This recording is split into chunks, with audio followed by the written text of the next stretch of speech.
Hi guys. I want to share with you with regards to this AUDCHF. Okay. In terms of trend analysis. Okay. So let's just make a short one. When you analyze a certain pair trend, okay, we want to see what I do is that I want to see impulse wave, I want to see a reply wave, I want to see a pullback, and I want to see buyers and sellers relation. Okay. And momentum. Momentum is the speed of the move. Okay. The more stronger is the candle, the speed is strong. Okay, I mean this is a very strong speed, and the shorter it is, the lesser the speed is. In this case, the sell speed starts to get very slow, and then that is where the buyers comes in. Okay, and then it starts to pick up speed around here again, and then it became low again. Okay, speed slow, and then now the buyers start to push the market up. That is one way of seeing the market. The other way is that you want to see a dominant move in the market. Okay, dominant move in this case, right? After a strong move, there should be a pullback or retracement. Okay, 50% or the 61.8. You guys use Fibonacci.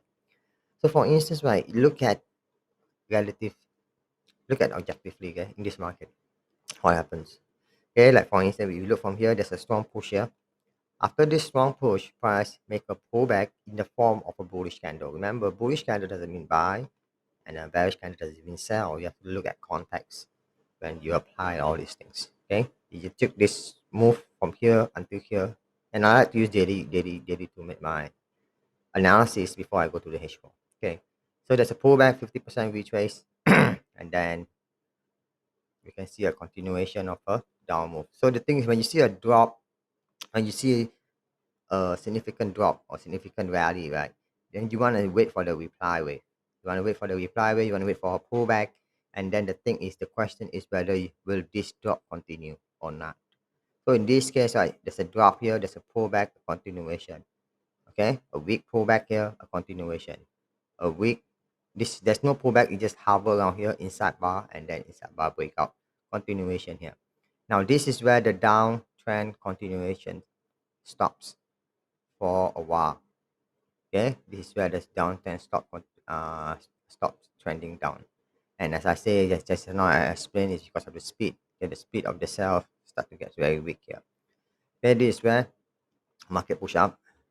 So there's a certain strength in this move here, and then price make a pullback, and then price continue, and then price make a strong, nearly to the 50% here, but this is a very weak push. Okay, as you can see, a weak push here, and then this is where price continue to go down here in this case. At this point, it looks to be a downtrend here.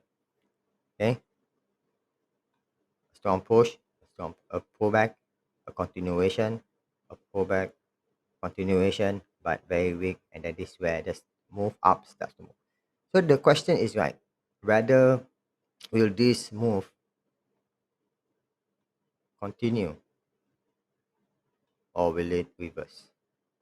Right? That will be the biggest thing. So consider all the factors whether you want whether what do you think that this pair might do? Will it continue or will it reverse? So if I look at the buyers and sellers, right, the buyers are still in control in this case, okay, because they are still trying to push the market up. The sellers, while it's still there, but they do not have a lot of power to push this market down. If you look at this, okay, and then if I look at this information that I have here, right, price went up here in this up move, okay, price break up this here, and remember in there is a previous resistance, right? Okay, this is where price have trouble previously and then push the market down, and then price push up. So in this case here, price doesn't have the problem. Price already break the past here. So we can take that area has been broken. So after that area has been broken, price came back to that broken area to as a retest, and then that's why this down move, right, does not materialize to continue towards the downside.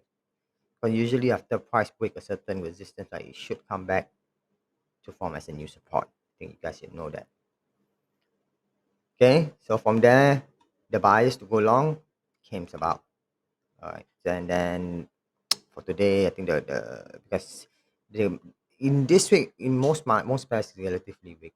Yeah, most pairs are relatively weak, and then there's not really a good order flow for most pairs. If I can see from here. Okay, Aussie cat going up. Okay, so just use that kind of methods in terms of your trend analysis, and then what kind of order that you want to take in the market. Because this kind of thing repeats in the market almost most of the time. All right, and then you can take. So I take a long here. I put my take profit is around this zone here, around the 0.67. So we will see whether will there be a continuation towards the down upside or not in this case. For Aussie CHF, that's it. All right, so I'll see you guys next week. Goodbye.